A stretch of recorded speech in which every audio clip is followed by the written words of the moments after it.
আসসালামু আলাইকুম। তোমরা যারা মেডিকেল সেকেন্ড টাইম দিবা, অনেকেই দ্বিধাদ্বন্দ্বে ভাবো যে সেকেন্ড টাইম কোচিংয়ে ভর্তি হব কি না। এখন অনেকেই করবে কি যে, যেহেতু আমি পড়ছি তাহলে আমি বাসায় পড়ি। এখন বাসায় পড়লে কিন্তু ওই কনসিস্টেন্সিটা তুমি শেষ পর্যন্ত ধরে রাখতে পারবে না। প্রথমে এটা নিয়ে আমারও একটা নেগেটিভ আইডিয়া ছিল, যে হ্যাঁ, শেষ পর্যন্ত আমি ধরে রাখতে পারবো, নিজে ক্যাপাবল, মানে আমি পারবো, যেহেতু পড়ছি। প্রথম বইগুলো তো আমার সব পড়াই আছে, সব কিছু আমার জানা, জাস্ট একটু রিভাইজ দিতে হবে। কিন্তু বিষয়টা তা না।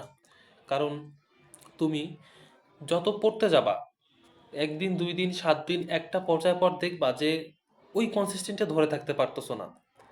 একটা না একটা পর্যায় পর তোমার হোঁচট খাবাই। হয়তো একদিন ভালো লাগলো না, পড়লা না। কারণ তোমার স্বাধীনতাটা এখন তোমার কাছে থাকতেছে। ধরো অনলাইনে কোচিং করতেছো, ওই রুটিন অনুযায়ী ফলো করলা না। এই পরীক্ষাটা কালকে দেবো, একসাথে 3টা পরীক্ষা দিব। কিন্তু তুমি যদি একটা জিনিসে যাওয়া আসা করো, একটা রুটিনের অনুযায়ী থাকো, অনেকে বলবে যে আমি তো এই রুটিন অনুযায়ী নিজের গ্যাপগুলো পূরণ করতে পারবো না। একটা অধ্যায় দেয়, এই অধ্যায়টা পরবর্তীতে পরদিন থাকে, তাই না? এখন এই জিনিসটা তোমার যদি গ্যাপ থেকে থাকে এই অধ্যায়ে, তুমি সেখানেই জিনিসটা ঘাপলাটা পূরণ করতে পারবা। এবং তারপরও যদি তোমার ওই অধ্যায়টা ভালো হওয়ার থাকে এবং তোমার যদি নিয়াত থাকে যে আমার ঘাপলা আছে কিছু, আমি পূরণ করব, সেই ক্ষেত্রে তুমি কি করতে পারবা, ওই অধ্যায়টা রেখে তুমি নিজস্ব অনুযায়ী সেই দিনটা একটু কাজে লাগাইতে পারবা, যদি তুমি নিজে ইফেক্টিভ হও। কিন্তু তুমি যদি নিজের মতন করে নিজেকে চালাই নিতে পারো, এখানে 100 জনের মধ্যে শতকরা 2 থেকে 3 জন সফল হবে।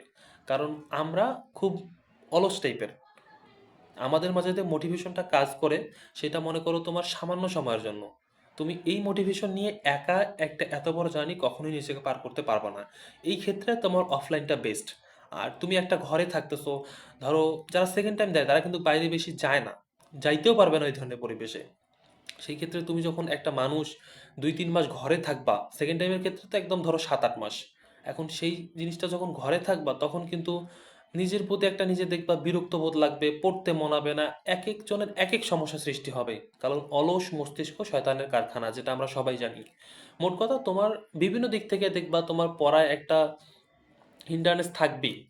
এখন এই ক্ষেত্রে সব থেকে ইফেক্টিভ হচ্ছে কোচিং যাওয়া আসা করা। তুমি জিনিসটা ইফেক্টিভলি ভাবো যে আমার কোচিংয়ে ক্লাস ভালো হচ্ছে না, আমি ক্লাস করব না।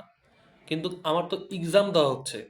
আর তুমি পড়তেছো একটা জিনিস, কিন্তু এক্সামে যখন দিবা জিনিসটা দেখবা ওই একই জিনিস অন্যরকম লাগবে। তার মানে কোশ্চেনের সাথে ফেস হতে হবে। শুরু থেকেই যখন এই অভ্যাসটা তোমার থাকবে, তখন দেখবা যে পরবর্তীতে একটা ভালো লাগা কাজ করবে, একটা আত্মবিশ্বাস পাবা। সেই ক্ষেত্রে অফলাইন কোচিংটা বেস্ট।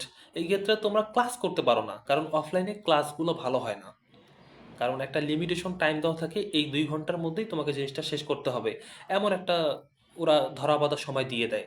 সেই ক্ষেত্রে তুমি অনলাইনে অনেক ভালো প্ল্যাটফর্ম আছে, এমনকি ইউটিউবে ফ্রি প্লেলিস্ট আছে। আমাদের ডিএমসি স্টেশন আছে, আরটিডিএস আছে, 2টা যুক্ত আছে, বিভিন্ন এসিএস আছে। তুমি যদি ইচ্ছা থাকে নিজের, তুমি যে কোনো জায়গায় ক্লাস করতে পারো। কিন্তু তোমাকে অফলাইনে যাওয়া আসা করাটা সব থেকে বেটার। কারণ তুমি যখন একাই একটা জিনিস প্রিপারেশন নিচ্ছ, তুমি একটা আলাদা সাইডে পড়ে যাচ্ছ।